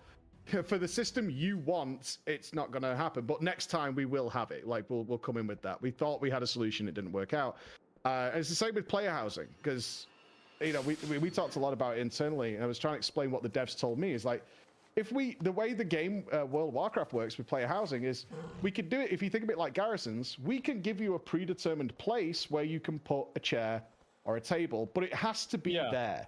Because what we don't have is the technology for you to drag and drop things. We don't have that in WoW. Oh my god. Do you get what I'm saying? Yeah, but the thing is too, is like, look, next time is always the right thing to say, right? Every OTK meeting, everybody, we're just like, yeah, next time we'll have that result. You're not actually going to change it. You just keep saying next time. But eventually, when you keep saying that, hey, we can't do it because there's a tech limitation, somebody's going to figure out the way to do it. And that's how Classic happened. Remember that? Well, which part of Classic are you referring to? Classic, period. And then other people, Well, no, if it wasn't for Omar, who figured out how to get the code to run through the 7.35 client, it might not have ever happened, because they thought it wasn't even possible. So I mean, you're totally right. Yeah, people didn't know how to parse the code and all these different things. And Omar's just a genius and figured out how to do it. It was really cool to just think about somebody going in, looking at a new client, figuring out all the things that worked about that, and reverse engineering these things and slowly tweaking it over time to make it work. And you look, there are a lot of people, even outside of having jobs at a AAA game studio, parts of different communities. H1Z1's one of them, City of Heroes is another one of them, where they go back and people that are really passionate about a game that doesn't exist anymore, they go and they recreate the feeling of those servers. There are people that can professionally do those things, and you got to push it at a certain point. Now, the funny thing is, I don't think World of Warcraft's necessarily there, because I think they're in a huge rebuilding place where the thing that both of you guys have been talking about through the episode needs to happen first. They need to kind of strip things down, make sure that the fundamental systems are strong, it's a good base, and they're refining that, and they create a culture of every expansion is building on systems, and almost in a way like PoE without the bloat. Instead of just continually giving you stuff and then scrapping it the second it gets good. Yeah, I mean, I would love to see WoW not cannibalize its stuff, but we haven't talked about it. You've not brought it up, which makes me really sad. Master Looter might be coming back. I mean, there's no reason not for it. I have it on my notes. God, yeah, I think it was 2016. Me and Ian were sat in a room, and I went, "Can we have Master Looter back?" He was like, "Nope." I was like, "Oh, bro, come on, man!" But why? Why? Stop treating us like children, man. And you know what's already started, and I know you'll know a lot about this, Asman, is those guys who didn't understand how Master Looter worked when it was in the game, and still think that when they join their random pug to heroic are going to get scammed by Master Looter because they have no idea how the system works. Well, my favorite thing about that is people that say that stuff, and then you look at their armory, and they haven't raided since Wrath of the Lich King. It's like, you don't even know what you're talking about. Like, what do you mean? Like, oh yeah, there's all these corrupt loot councils and all this bad stuff that happens in Master. What the fuck are you talking about? You don't even raid. You haven't raided in 10 years. I read one which was, when it was all coming out, they were like, really like, yeah, finally. They were all like, oh, I joined the pug through the group finder the other day, and I got things taken off me. And only one of the replies was, that's not possible. Because the system doesn't work that way. It's impossible for it to work that way. It's like, were you in a guild run? No, it was a complete pug. Master Looter doesn't work. It's not even an option in that environment. And I already saw, during the interview, I already saw the replies saying, well, that's it. All the scams are back. I'm like, no. Yeah. No, man. You couldn't even have it on in those situations, dude. Like, it doesn't work that way. Yeah, that's always the thing you want to make sure that the devs are doing is they're not just listening and replicating what people are asking for, but they're actually looking for, you know, what the underlying problem is, not the symptom, but the actual cause of it, and fixing it that way. Yeah. And I think it seems like they're doing that. It seems like they have been for a while. I'm very excited to see what this new wave of communication looks like. I will bring up, though, I feel like at the beginning of every expansion, the communication always starts to be really good, and it's very easy to get optimistic. Like that. Yes, but let's keep it up is kind of my biggest concern, because look, I get excited the second that it starts happening. I'm probably going to play the game for the first time in like 2 years. Something. Yeah, I mean, I was watching you do the sword run today, and I realized I could still get the sword before you. Pretty crazy. I'm still farming that sword. Dude, I'm gonna get it next time. It's been like 7 years, bro. Yeah, I know. So it's coming up. It's coming up. It's coming up. It's gonna be here. I need determination, honestly. I'm just gonna get it. Like, it's not a big deal. Like, I have to get it. Yeah, you don't have to, right? Am I helping? Because these are things people tell me, is that you don't have to. Well, yeah, but like, if I don't have it, then I don't have it. So I want to have it, because like, then I would have it. Yeah, but you don't need it. Well, I mean, you don't need. I mean, you don't need to play the game. But like, I mean, if you're gonna play, you might as well get the sword, right? I don't think you understand how universally cracking my reply is and breaks your entire argument. You don't need it. And that's it. That's all I have to say to win. It looks pretty cool. Actually, no, it actually doesn't. Now that I think about it, it actually doesn't look cool at all. So yeah, I'm just pretty much doing it for... For what? Prestige? No. Are you just too? Is it a sunk cost fallacy? Are you just too far? I mean, I've been doing it for like I've been farming this for like 7 years. Like, I mean, I think you brought this up every allcraft we've ever done. Yeah, I have to do it. Like, it's, at this point, like, it has to happen. Like, I can't just like not. Yeah, I can't just not do it. Well, you got the cactus mount in FF, right? I got mine in 2 days. Fucking awesome. And then I immediately replaced it because I found one that shoots chickens at people. Oh, okay. I need to find that one. Yeah, you got it's on the store. You need to be a swiper. You can get it. Oh shit. Yeah. I want the fat cat one, but that one's on the store too. Squeenix is sending me a fat cat couch. How good's that? What? No way, really? Yeah, dude. Yeah. Squeenix USA was watching my stream, and we were talking about how I would never have a fat cat in the office, and they're sending me one. Well, oh my god. Oh my god. Yeah. I gotta see that. I gotta see that. Oh my I don't know where I'm gonna hide it, so it's never on camera, but it's happening. I can't wait for the guitar. That's what I'm really excited for. That's like the Final Fantasy 14 thing I've been waiting for a long time. The other thing Did you see the player-made weapons? Wait, no, sorry. What are these? They had a competition for player-made weapons to design your own weapons, and they announced them today. They're actually putting them in the game. They're fucking sick. They just have the really players. cool. It's awesome. Like I mean, you could get a clip out of it, Asmon, probably a mil views easy. But it's actually genuinely fucking awesome. Like I think the white mage one is literally a giant fork with a piece of cake on it and a cherry. It's just, so good. they've done like one really cool one and then one goofy one to go with it. And because they had so many entries, they did two. It's so good. All right, It's worth a check. It's worth a check. Lost Ark does that too. They have costume competitions, and then like the best ones get put into the game too. Like, I love that stuff. I think it's so cool. There you go. Oh, look how quickly that is. Go to the cake one. Look at It's white mage. I'm pretty sure it's low. I think I've seen that one, haven't I? This only announced today. It happened today. Oh, is it something Where are the books? The books are on here. One of them looks like a high school diary. Oh, that's a gun that's inside a bouquet of flowers. So you could be a mafia guy. Oh my god. That's sick, my right? weapon. That is really cool. That one's a stack of dishes. That's the black mage one. I'm not a fan of this one. But the blue one's cool. Go to the Dark Knight one, man. Oh, the Dark Knight one's comedy. It's a big sword. Wait. Keep going down. Keep going down. It's around there. You see white mage? Oh, you've gone past it. Oh, crazy. No. Where's the white mage one? Is that look at that. It's a big fork with cake on it. Oh, wow. Oh, that's actually so cool. Look at that. That's badass. Yeah. All right. Can we see the black? I have to see. It's near the. I think Dark Knight's near the top. It says it should be tank, right? It's a tank. Yeah. So it's above this. Oh, yeah. Say that. I'll go melee DPS real quick. For Dark Knight. Down one. What? That's the Dark Knight goofy one. Yeah, that's a little bit. Look at that. The shark one. Look at this. Look cool. These are for the monks. Look at the monks. They're getting shark fists. Oh, that's so cool. Oh my god. That's awesome. That's badass.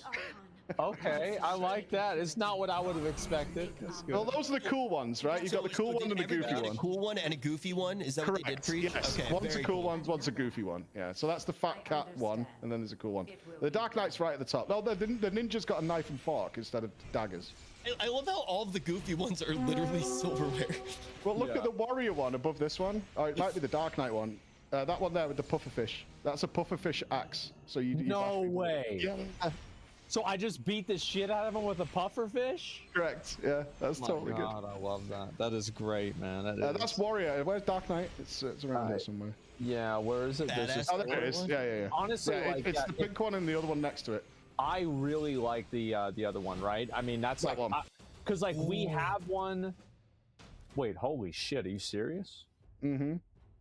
So it's an angel one. Oh my god! Yeah, it's a cool idea. Particle effects too. Yeah, the paladin ones are sick as well. They came up with some really good ideas because, like I said, they gave everybody a goofy one and a really sort of like cool one. Yeah, I like the sound of that a lot. That's really, really cool. And just overall, I like whenever they take like community feedback like that, like more seriously, and they actually put stuff like that into the game. I think it's great. Speaking of taking community feedback, they said that they were going to do it heading into Wrath of the Lich King Classic. What do you guys actually think? What do you want to see happen? Obviously, we're getting Wrath, but Asmon asked the very important question of what's going to come after that. Yeah. What are your thoughts about that? I know you didn't get to talk to Ian about it all too much, but what are you actually thinking? I think that they should probably do another season of Mastery and be way more cavalier with changes and then see how that goes. Because right now, I think, like, did any of you guys play Season of Mastery? Mm-mm. Yeah. Okay. So why not? Why did you guys not play Season of Mastery? I didn't play. I only played Classic for like a month, and then the rose tintedness wore off. And when it came to actually like farming, I lost interest very quickly because I'd just done it so many years already. So that's what I dropped out of Classic there. And most of my feedback came from S-Fan, honestly. Whenever I was talking to him, he was just like, it's just too easy. We're crushing it. It's not got that factor. That's, you know, it just doesn't reflect well. It's we'll just kept walking over everything. How quickly was Nax cleared, like when it actually came out? It was cleared pretty much whenever it came out. But like an hour? Was it like smashed? Oh no! It was about two. It was about 2 hours. Oh, okay. So that's 100% longer. That's it was about 2 hours. It took quite a while for people to beat Nax. And there were a lot of guilds that didn't do it, but I think they didn't do it because of how much time it took to farm the materials, right? Rather than the actual difficulty of the frost resist? Yeah, and potions, really. I think that potions and pre-potting for Saf and everything like that, that's a lot to do. And so I think a lot of people like, I think people like a lot of the classic aesthetic, but there's so much of the game that there's just like time that you spend that's just wasted time farming materials that, I mean, I'll be honest, like I don't bought gold in classic. In my original classic days, I bought gold because I literally couldn't afford to raid. Yeah, it was like I couldn't afford to play because I was a holy priest and I needed mana potions, and I just did not have the time in my life to just fucking farm ice cap or whatever it was for hours. Yeah, Ian. Yep, we found him. They already found me, man. I've served my time. I've served my time. I got him to say the thing. You heard it, right? Yeah. Can we get another interview? Okay. All right. Gotcha. Yeah, no. So you asked me why I wasn't playing Season of Mastery. It was because I got a girlfriend. Oh, yeah. I guess that'd probably do it, huh? Certainly did. I just like, I feel like the reason so proud. I love it. I'm really happy for you. Thank you. Thank you. I feel like what happened is like I logged on the first day and then I did like 5 quests, or I played for like a few hours, and then I realized I was level like 7 or something like this, and I'm like, man, this is gonna be a while, huh? And then after that I just kind of well, that was just about it. I didn't log on again after that. Actually, there was one time that I logged on because there was this really, really dumb guy in my general chat, and he kept talking. No, it actually wasn't. It was somebody else, and he kept talking about like all this like really, really stupid stuff, and he was like complaining about like all of the like, think about whatever you would imagine from like a typical classic boomer. This is like, this guy is like the Exodia of them, okay? Like talking about how, you know, his opinions on women, right? His opinions on pretty much like politics. What do you think of Joe Biden? Okay, here's a paragraph and nothing's capitalized. This is the appropriate place for this conversation. Yes, and I let him go. And so like, I remember I was playing this and I was thinking to myself, I'm like, man, like I'm having more fun listening to this nutball than I am playing the game. And it's like, I'm just farming bears out in what was it, Loch Modan. Like, man, I don't want to do this. This is a waste of my fucking time. Like, I've already done this before, and like the leveling was too slow, like straight up. That's what I thought it was. I looked at TBC so quickly because I remember like my nostalgia-filled memory was that the Burning Crusade is when the game sped up and it got going. Like I remember, you know, really furious gameplay. I logged into TBC. I played for 2 hours on when TBC was coming out again, and it wasn't like that at all. It was still really, really slow, and I was like, I am already ruining my very, very fond memories of the Burning Crusade. And I just logged out. Yeah. I had a lot of fun playing Burning Crusade, and I think like even my stream, like we have a lot of memes from Burning Crusade, and like those memes I think are S tier memes, like of people that like join the raids and everything about it. Like, yeah, I thought it was actually pretty fun, but at the same time, I mean, like I was watching people do Sunwell the other day, and like they were doing Fell Mist, and like it's like the one mechanic that you have to move away from, and there's people not moving away from the mechanic. Like, man, Look, I don't want to do that. I don't want to do that, man. Like, no, I'm done. Been there before. Made it better Yeah. back then, right? Yeah. Like back then, you didn't have as many options. It was a completely different style of playing games. So like, dude, a lot of us were still in school. You went to school and you thought about it all day, and it was like this massive buildup. You were essentially video game edging all day long. Nobody played games really the way that we get to play them now, and I feel like that's why Classic, I had such a good experience, was because you still had that slower pace and a lot of the work that you had to do, but you got to binge a lot of it. You got to just go through, get that experience, relive a lot of the memories, and reinforce the nostalgia. And I didn't get to the point, which you brought up, Preach, but I know I would have gotten there if I kept playing, where you start to tarnish the memories and you start to take off the rose-tinted goggles. Yeah, like, I did in Classic. Classic was fine until like the 3rd week of Molten Core, and then I definitely felt like Humility's ward stands all that strong. fun rush is gone. We killed Raggy, we killed Onyxia. Now we're in the gear farming phase, and I'm like, I don't want to do this again. I raided with Asmon one time, and I got my feelings so hurt that I decided I was never going to play again. Yeah, because you're playing with shit. And it's what you get. And so he was. I started playing with Quinn. That's how desperate I was. I was like, you know what? Yeah. Quinn will be nice to me. We thought about getting him to play FF. That would be good. Oh yeah, that's a good idea. Yeah, we should ask Quinn if he wants to play FF and give him a different experience. Done that yet. You should try it. He's a good game. I mean, I feel like, there's a lot of good raids. He could show himself and, just maybe try to beat those bosses. It'll be great for him. Dude, I think he'd enjoy the story. The only thing that Quinn has ever done quicker than beat the Final Fantasy 14 main story quest is get banned. Did he get banned again last week? How many times last week? Maybe 8? I think he got banned twice in a week. Jesus they just started automating it at this point. They started automating it. He doesn't even every need to do Monday he anything. gets banned. He got banned more times in a week from Twitch than I've been banned from World of Warcraft in my lifetime. Bad. That's insane. Yeah. Like I would say, I mean, I'd like to see, some changes like classic stuff, but I was kind of the same way, right? I did Burning Crusade and we leveled up. We did all the 70 content. We did the heroic Arcatraz, heroic Blood Furnace, right? All the hard ones. And it was great. We had a good time. Mm-hmm. But the fact is that it's not as hard as it was in 2000. No. It's really just not as hard. And I played through it, and we even did all of the content in the pug. Tier 5 comes out. Tier 5 was actually really hard. And I was thinking to myself, wow, this is going to take 6 hours for us to do this. And like I told people, don't stand there, and they're standing there, and I'm like, okay, I gotta go, guys. Mm-hmm.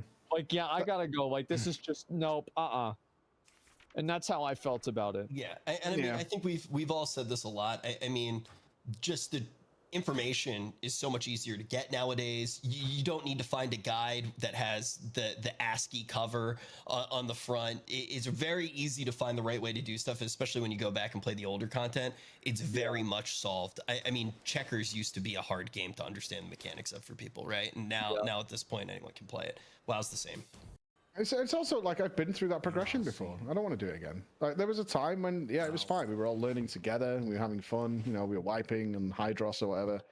Yeah, not doing it again, dude. Like it's like it was fun at the time, but I also got over that and moved past it, and I don't want to start back there again. I think it's also like, I mean, you probably did the same thing that I did. Like I like in classic WoW, I probably didn't get to raid as much as I had wanted to, right? Like I missed out on raiding a lot of the like more difficult raids. So I wanted to go back and do it because I missed out on it. But like with Burning Crusade, I already fucking did that.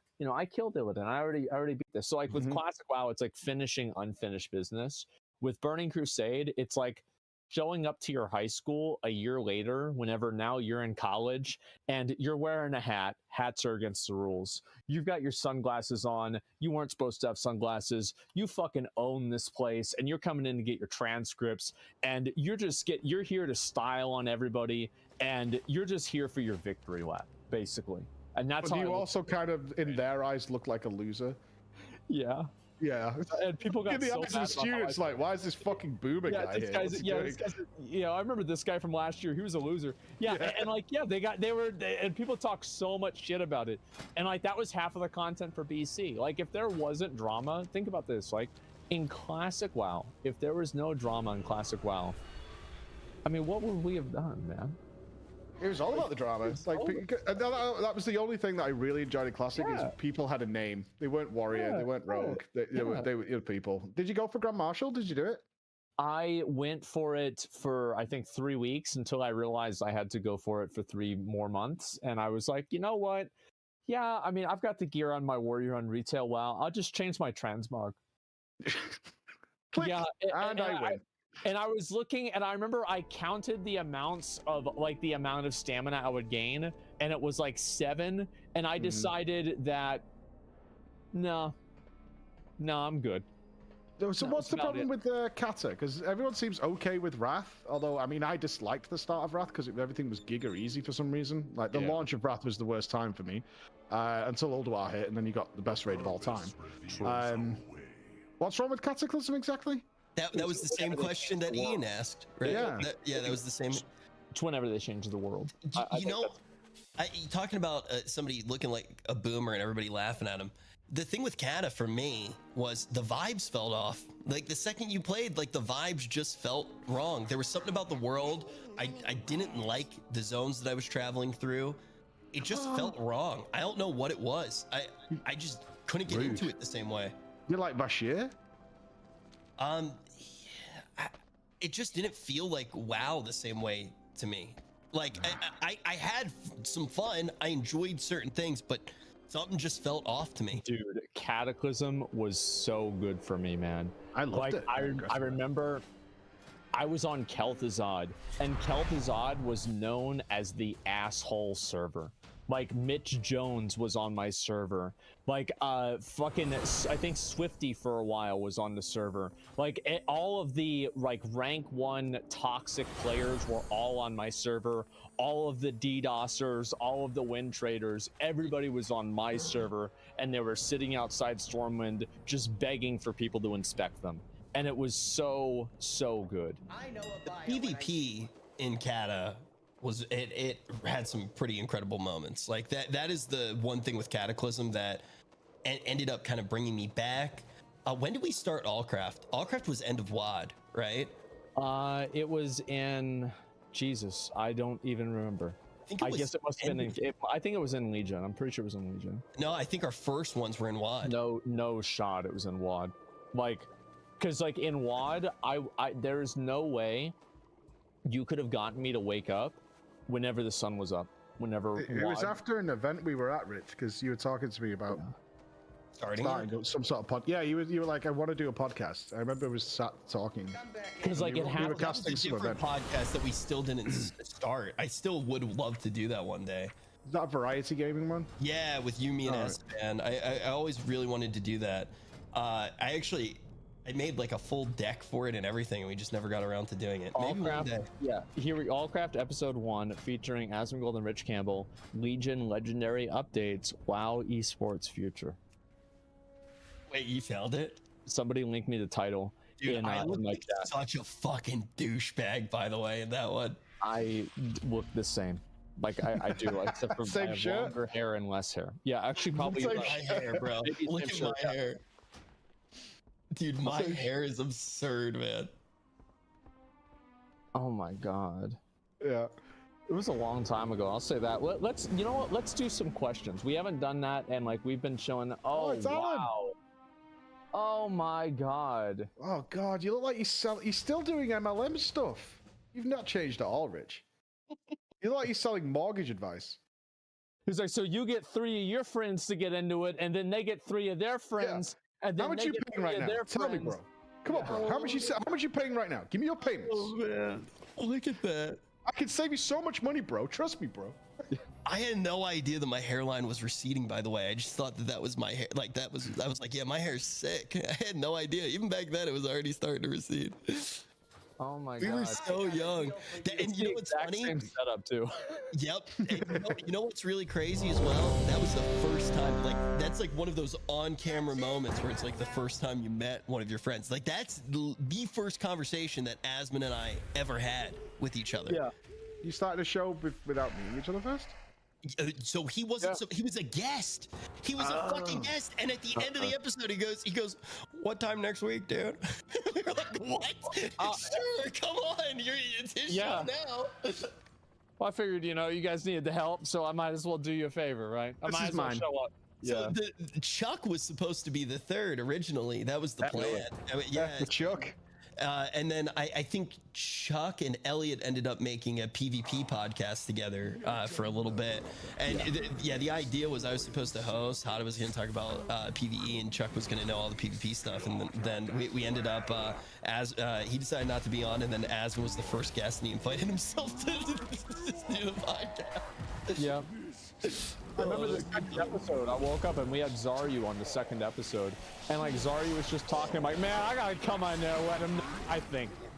And I'm like, "Message you guys, like, add me to the call, put me in the call." Like, we have don't worry about it. Oh no, it was the second one was Sko. It was Sko, Zaryu, the Bajira was the lineup, I think. Not one invite. Fuck you guys, honestly. Dude, you've been on the show practically as much as Chile. How many episodes have we done now? I don't know. Man, it's wild because we started in it was 2017, March 16th, 2017. And it's actually nuts to. Fucking big gold cups. My That favorite collection thing about that is the fact that literally nothing has changed. It's the same chair. I think it's a new headset. I don't even know. I still have the same shirt. Like it's the exact same. That's when I used to care what I looked like, and then we started OTK. Yeah. Oh no, you degenerated way before then, dude. Yeah. No, I was still because I had to get like the hosting work. So I've seen you drunk on the floor in a pile with a pizza box full of fish and chips, saying, "I've got this. I'm ready to cast." Oh yeah, that was probably like 3 days ago. Wait, what? Which one was it? Yeah, wait, what were we complaining about then? People were acting in self-interest. But what they should do, what Twitch should do, what Blizzard should do is shut that stuff down and act in their own self-interest, and I think that's not what's happening. I'm not faulting the players at all. Of course they're going to do it. They want money. Everybody wants money. Yeah, exactly. Yeah, I mean, trying to take care of themselves. In terms of the coaching, there's two ways that PvP coaching did. I mean, I'll admit that when I was in Venezuela and I was starting my YouTube channel and I was doing guides for private websites, I offered coaching because I had no other way of revenue. I was a college student.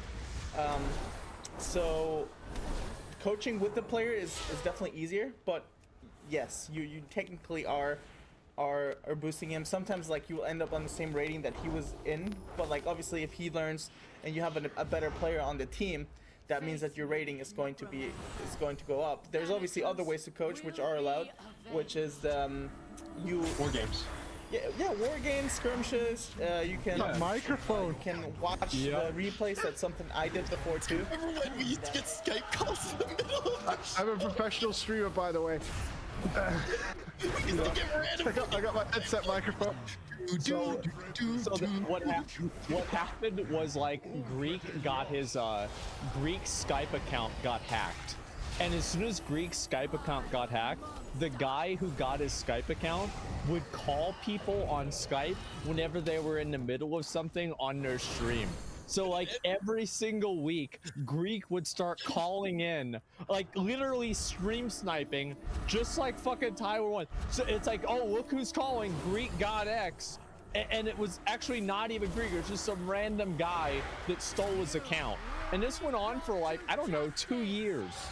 Dude, the one time we like let him on the show because Hadid actually thought it was Greek, and it was like during like a Planet episode, it was like, who the fuck is this like guy? Random, this like random European or something like that. Hey, what's up? Whoa, what's this European voice? We don't talk like that. All right, USA. You keep it together over there. He did. Okay. I thought this was European slurs. No, absolutely not. I mean, Greek is European, so I mean that wouldn't be it. But still, he was talking like, and like, where's Greek? Like, try hard 7, and then he hangs up. It's so crazy to go back and like really think of all the memories too that the game started.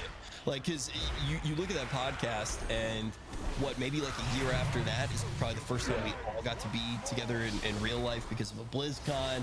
And a lot of those things, it's really not Blizzard's fault at all.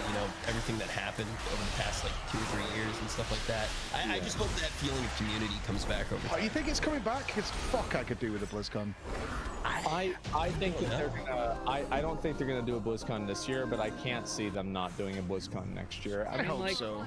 Why would they not want to do one? It's like there's been a lot of controversy with the company. It's just better for them to wait, move past it, let that blow over, and then focus on people getting excited about the new content and rebuilding their community, right? Like, people want that back so much. Like, you can't blame everybody for the controversies. That's the crazy thing. Like, it's so stupid. Here's what sucks, man, is like the ironic thing is the people that are still there are a lot of the ones that tried to push the people that were causing the problems out. That's why they're still there. And so like these people are the ones getting shit on who stuck around and really tried to make a difference. And I feel bad for them, man. I really do. Same. A lot of the people there too that we were working with now, even just from the community standpoint, feels better than ever. Let's give them a chance to actually do their job. Because who's replaced Josh? We've been working with Linksy now. So I want to give Laura a lot of credit. I always liked him. He and I got along. Yeah, Josh was a star for me. Yeah, Josh really wasn't even. He was never somebody who made life difficult for us. It was actually the opposite, and I feel like Josh got way too much. He got hate that he never deserved a lot of the time. He was a face of the company. He called WoW players ass bags or something like that. And the thing is, it's like, I mean, it's like, you're not supposed to say that in a company, but like, but it's not wrong. I mean, it's like, was not that big of a deal. All I know is that was the guy that snuck me in to talk to Ian. Like, I didn't tell Ian. And that was following that, and we got multiple interviews out of it and stuff like that. Like, Josh is A-okay in my book. It happened so many fucking times with different people at Blizzard, just because they were the front-facing person. They had the target on their back, and they got. Who I feel bad for in that regard is Steve Denuser, like, because he's the guy that everybody is like, wow. This guy made Nathanos a self-insert so he can be in a relationship with Sylvanas and like all of this other fucking bullshit. And like, I really hope he has a good sense of humor about it, because it is honestly fucking funny. But like, whenever anybody blames anything, like anything bad in a story happens, it's Steve's fault. Which is like, I mean, he's one of the lead guys, so to some degree it's his responsibility. But damn, I feel bad for him. It's the same with Ian, right? If everything's right, whatever goes wrong, he's the shield. If it's the shield in front of it, Ghostcrawler before that, they get all the shit all over their face constantly, and with the team behind them and stuff. It's not easy. It's really not easy to have to stand up to that every day. I mean, you probably get the same, like when I did my first Ian interview, is like they expected a boxing match. I was like, what the fuck do you think is about to happen? Like, I don't know what the response was. The gloves are off, boys! Like, there was going to be blood on the mics or something. Yeah, exactly. Like, all right, Ian, what patch did you decide to kill the game? It's like, what did you think I was going to say? Yeah. Okay, Mike didn't go as hard as we thought he would. What are you talking about? Yeah. At this point, I think they know a lot of us can actually be good boys. Well, not you. You got fired, but me and Zach are all right. Hey, they know, I think they like me. The thing that's funny though is I've never told this story before, but allcraft, when we were at BlizzCon, you did do it at BlizzCon. I remember that. So we did allcraft at BlizzCon, but people who aren't there anymore didn't really necessarily get it all done.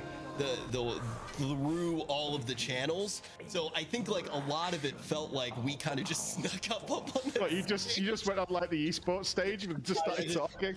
Hey guys, it's my turn. I think that may have made some of the stuff a little bit harder to get going in the future. And we were very excited. I never signed the NDA because I didn't want to sign it. It was like annoying because it was like I had to like download something. I didn't want to do it, so like I never signed the NDA for Classic WoW or anything, and they were just like, yeah, whatever. You're probably not going to say anything. The amount of times where Asmon's like, Rich, can't you sign it? I'm like, no, I can't fucking sign it for you. I'll just commit fraud, you pussy. Yeah, come on. You'll be fine. What's the worst that got us happen? Dude, it's always too. It's like some of my favorite memories. You'll be on a call and Asmon's like, oh yeah, I'm gonna. It's been like 3 months. He's like, yeah, I'm gonna sign it tomorrow, and he just expects it to sign itself if it waits long enough.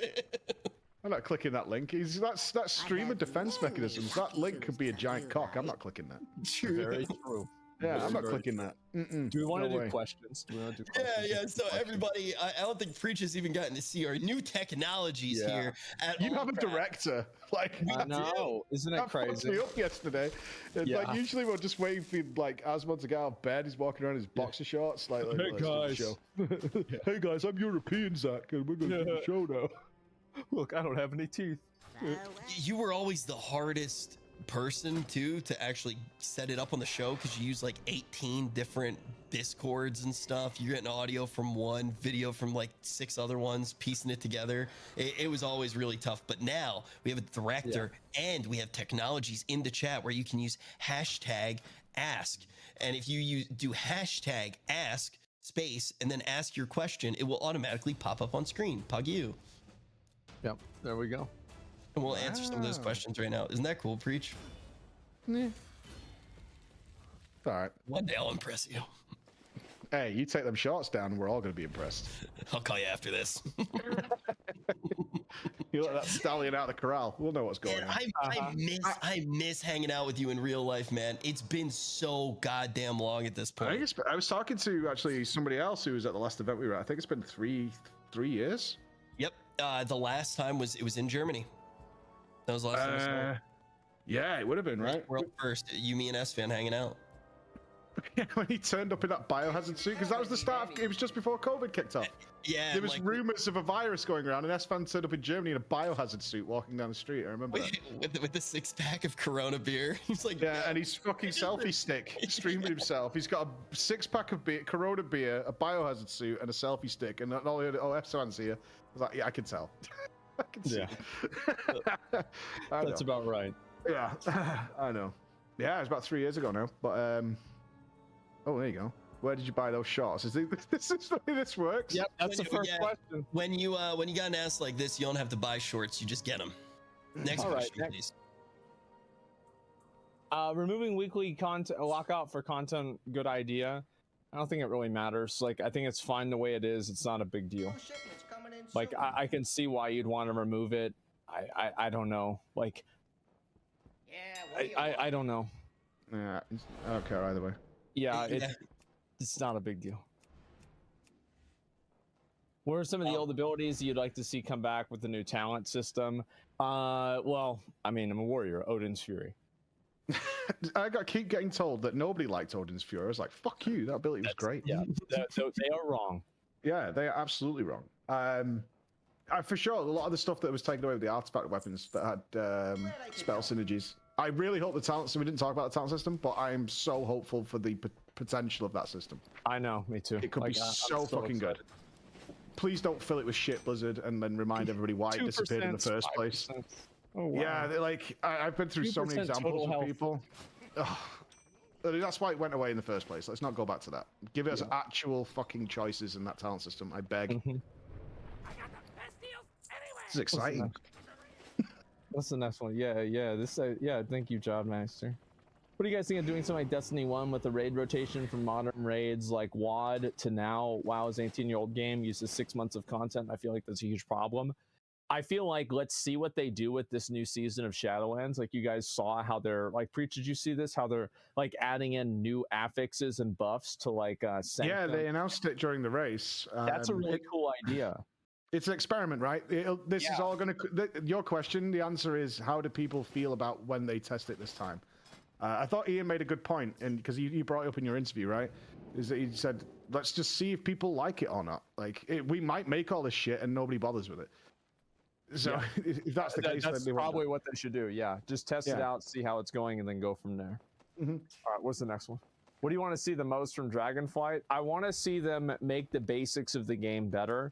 I don't think that we need this massive new flagship system that has a bunch of bells and whistles and it's shiny and it's flashy and everything. I think just make the base game better. Basically, give us Mists of Pandaria 2. Yeah. Prove that you care about my time as a player. That's all I want out of it, is prove that you respect the fact that I'm giving you my time. Don't make me tempted to click something else. Yeah. Good way to look at it. What's it like to work with PR at Blizzard to do interviews? Aspiring PR person, think that stuff should be super cool.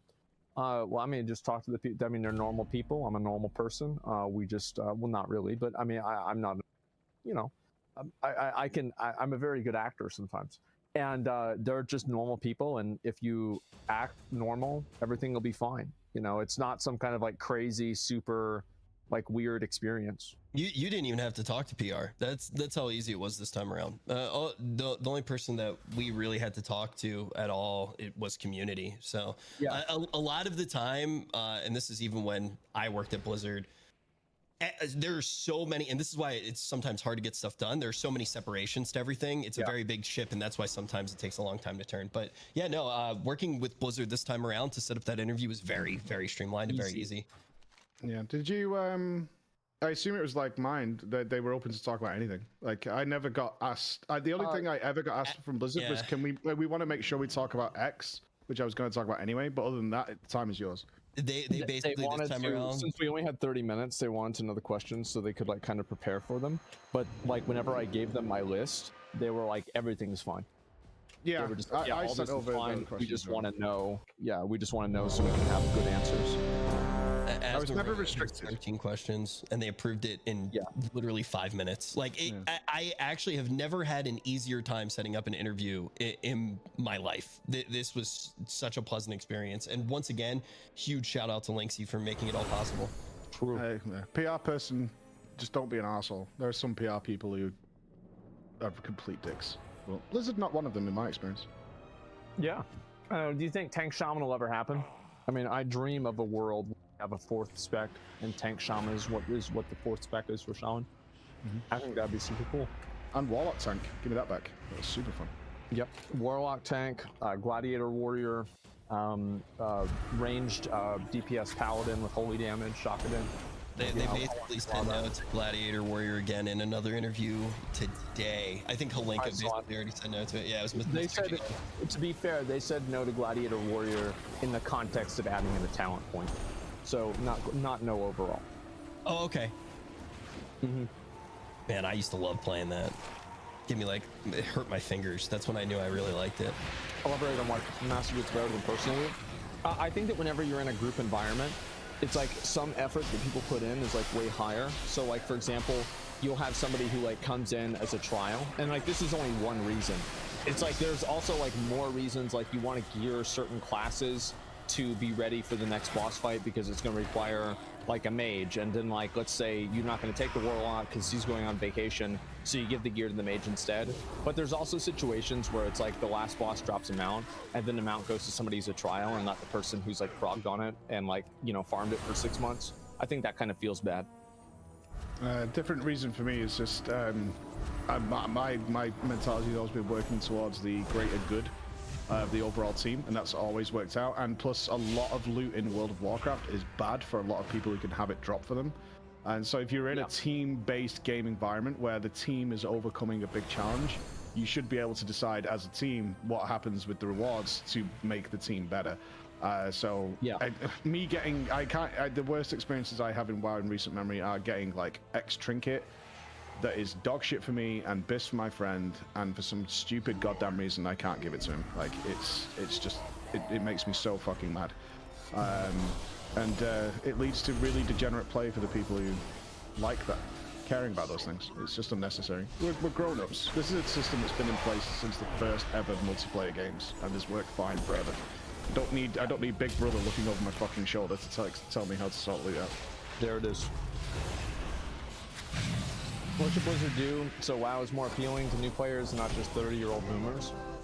They don't need to be that appealing to like a particular. Asmund says this very well a lot of the time, but one of the biggest downfalls with World of Warcraft was when it got to the point that they needed to attract people who hated the game to play the game. If they make the game for their player base, over time it will grow because players who want to find the game will find it. They have enough players. Make the game good for the people who want to play the game. I also think more races that have ears and tails could help a lot. Mm-hmm. To not apply to 30-year-old boomers. Yeah, because like that's what's gonna get the new people, the people these days, young people these days involved. Okay.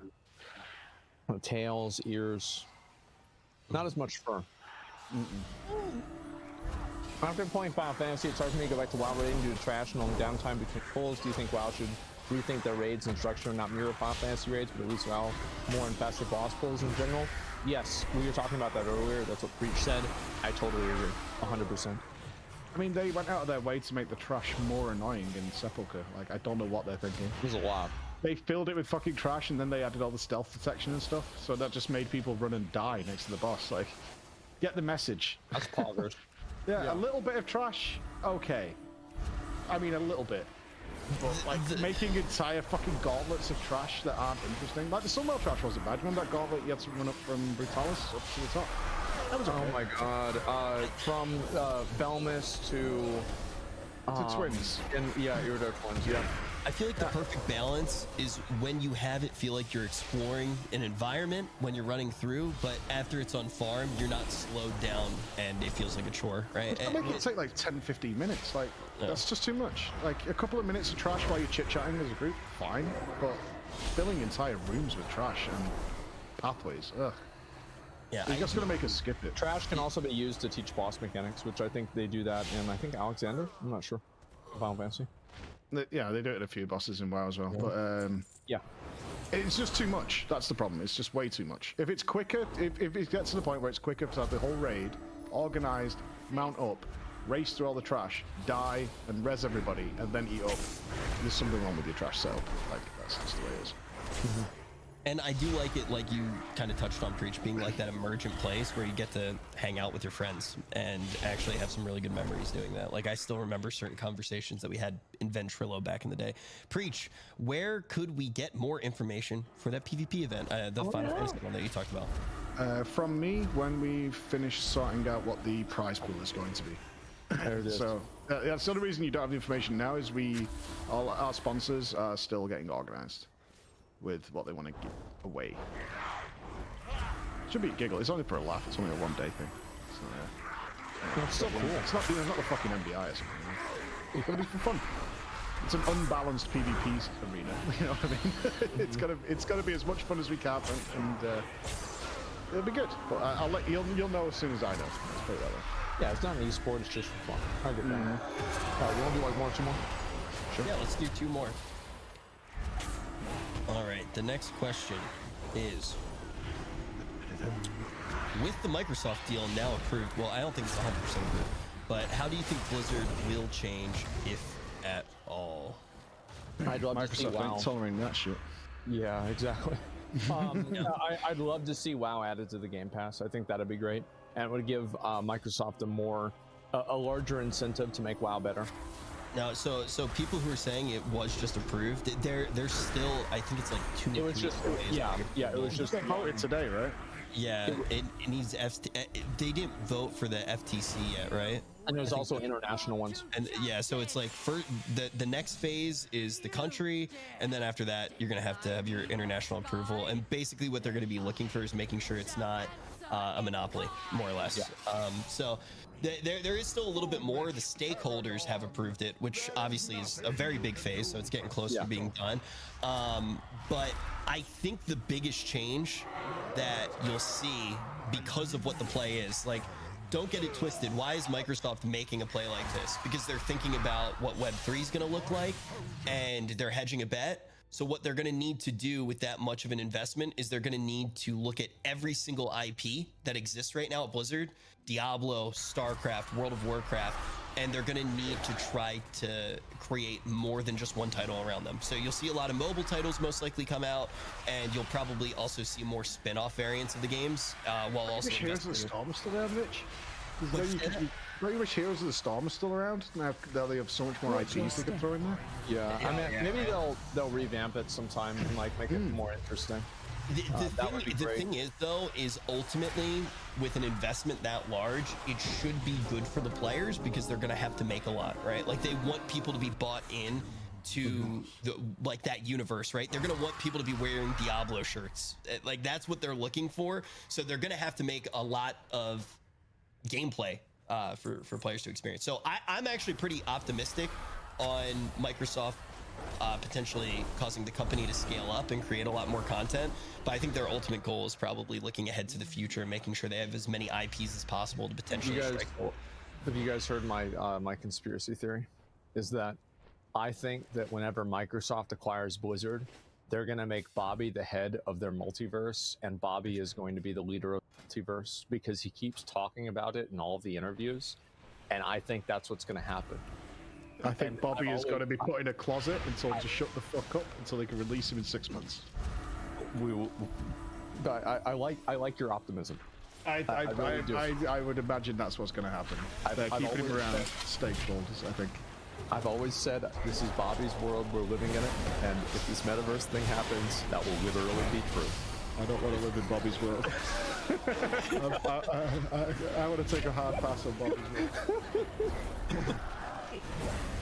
Just helipads everywhere. Alright, one more. Do you think it was lazy that the new class is only getting 2 specs and that'll be the norm going forward, or will that allow for many more specialized classes overall? I don't think it was really lazy. It's just like, I actually appreciate the decision like that because it shows confidence in a design goal. So although it is restrictive in some ways, I fully expect that at the end of Dragonflight, Dractyr will be able to play different classes and other classes will probably be able to play Evoker. That's what I'm expecting. I think it's also if they can nail it and show the benefits of them being able to make a class specific to a race and the benefits all synergize really well, I think it could set them up to make really, really cool things in the future. True. So, it's an opportunity like everything else in Dragonflight. There's really good potential. It'll just come down to how they pop it off. Yeah. It's a very good question, Bottom Kawaii. Very good question. I actually look back though to City of Heroes and what were they called? Peacebringers and War something, or I forget what they were actually called, but that was a unique. It was a unique like kind of like. That is unique. It's very unique. Holy fuck. Oh my god. Oh my god. What is that? Jesus Christ. But yeah, no, they had like their hero class in City of Heroes. Actually felt very similar to what we're getting right now with the Evokers. And I didn't mind back then how restrictive it felt. So I'm curious if it maybe actually ends up feeling really good, and maybe they don't get any extra classes. Maybe the race and the Evokers set. Here's one way to look at it. I mean, like, we have Demon Hunters now. Do we think about how much, we don't like how Demon Hunters have, only the Night Elf classes or the Elf classes? No, I feel like it doesn't even matter. I think if they start that way, it's fine. I don't think people are going to be pissed off about it. It's just the way it is. Okay. Yeah. Well, and if they make it really cool, so like you just intrinsically link Evoker to being Dractyr, and that synergy works really well, it'll be totally fine, and people will be cool with it. There it is. It's also it has some potential for. I don't know what you're talking about. Never heard of it. Never heard of it. Never been to Zozo. Yeah. Never been. I gotta say, this is Preach. Every time that we get to have a conversation with you, it's always a lot of fun. Getting to talk about like 3 different games at the same time and getting to hear your feedback. It's always an absolute blast. So thank you. I think I messaged you yesterday, and you instantly. So I said this. I was in bed, and then I just like my phone started going. It was just like, dude. I'm like, what was happening? I was like, is he in trouble? I was like, no. You can do allcraft tomorrow? Because I was like, that's the allcraft way. I don't think I've had a message off you ever like a week early or something. So I was like, yo, allcraft tomorrow? Question mark. We like to keep it exciting. Yeah. So, I mean, if we're planning it a day early, that's an improvement over what it used to be. I don't want to do it prepared. I'd overthink it. You know? Yeah, don't worry. Prepared answers. I have to send you guys my questions, and then you would feed me back. You know, the whole thing. Yeah, like actually, this one doesn't really align with our goal, vision. This episode, you know, it's just not really part of it. Not glossy enough for a start. Yeah, true. Yeah, we need a better camera for this one. And yeah, thanks a lot for coming on, man. I appreciate it. Every time you come on, it makes me think about playing Final Fantasy. Actually, like now, you're bringing it up and like everything. I want to see you do the MSQ because you said you're at the end of Heavensward, right? Yep. So like my ranking was the second best RPG I've played at Heavensward. I still had Divinity 2 at the top. What's your and then by the end of Shadowbringers, it was number 1. So all right. Wait for you to go. I'm excited. I really am, man. Well, thanks a lot for coming on, and everybody, guys, make sure to follow Preach, Mike Preach. Wow, is it Preach Gaming? What is your Preach Gaming works? My Twitch is still Preach LFW. I keep talking to Twitch to change that. Yeah, they're being really stubborn about changing it. I think somebody in like 1904 made an account called twitch.tv/preach, and they won't give it to me. Oh yeah, right. During the whole for you when they'll probably change it for you though, right around the time they change your sub split. So just stay posted on that. Well, it's okay because I'll be multi-streaming across Twitch, YouTube, and Facebook. Oh, true. I forgot all about Facebook. Imagine what it's going to be like, lads, with 3 chat windows. Wow! Oh my God. Poggers, man. Poggers. Yeah. 20 gifted subs and a super chat. Yeah. I'm getting ADD just thinking about it. Like I'm getting a sensory overload. Like, oh my God, what is this going to be? So many lines of text. It's actually going to look like the Matrix. I'm just like, oh, yeah, it's going to be great.